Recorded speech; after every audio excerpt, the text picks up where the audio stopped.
All right, welcome back everybody and happy Friday. The sun is now fully up over the Big Belt Mountains. A beautiful sunrise out there this morning. A mild morning here in Helena, 51 degrees, calm winds, sunny in Great Falls as well. We're also at 51 degrees, 12-mile-an-hour wind out of the southwest. So a lot of us are in the 50s to start out our morning, some 40s and 30s showing up in the extreme southwestern portion of the state. The wind isn't so bad today, though. Southwest, 12 miles an hour in Great Falls, like I mentioned. North, 12 mile an hour, a little breezy conditions up there near Cut Bank and the Rocky Mountain front, but the wind should stay on the lighter side today. So here's our setup that we have over the western United States right now that's going to drive some major heat into our state next week. We already are seeing very hot conditions in parts of Nevada, California, up to Oregon and Washington as well. We do have a high pressure ridge that's building in to the Pacific coast right now.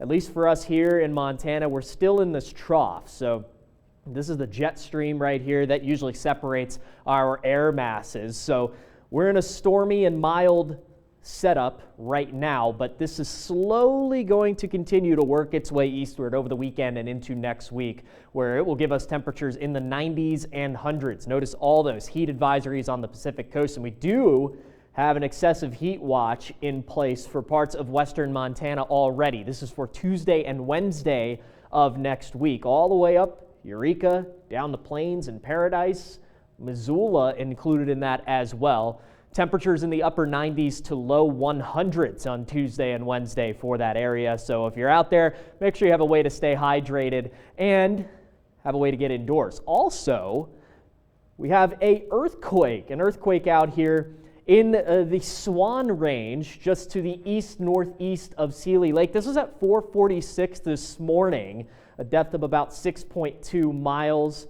Magnitude 3.9, so on the stronger side. So I was looking at the USGS website today, and they have a kind of self-report feature of you can go in and report if you felt the earthquake. I saw a couple reports down in Helena, actually all the way up in Kalispell as well, Missoula. So if you felt this earthquake, be sure to let us know, because I'm curious. I didn't feel it personally this morning, but that's an earthquake on the stronger side, so I figured I'd mention it today. Radar is pretty quiet right now, just a stray thunderstorm to the north of Havre on the high line here, but most of us are dry to start out the morning. Dry conditions in the Pacific Northwest, very hot conditions out there as well, and a cold front moving through the Ohio River Valley. So here's a quick update on Hurricane Beryl, now approaching the Yucatan Peninsula.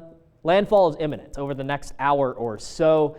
This hurricane is set to track into northeastern Mexico and southern Texas. Brownsville could see some significant impacts from this storm surge and pretty heavy rain. Should be a Category 1 or less by the time it makes it to the United States. Back in our state, we'll see some scattered thunderstorms today. I think Helena will stay dry up until about tomorrow morning, when we will have another secondary little wave here come through, a little disturbance that could bring us some thunderstorms in about the mid to late morning hours tomorrow. Some pretty nice thunderstorms between Lewistown and Billings. But this will be our last chance of rain, because we are going to get very hot and dry, like I explained a little bit earlier. At least this weekend will be nice, but by Monday the 90s come popping back up and will stick around for quite a while. Triple digits for us here in Helena Wednesday and Thursday.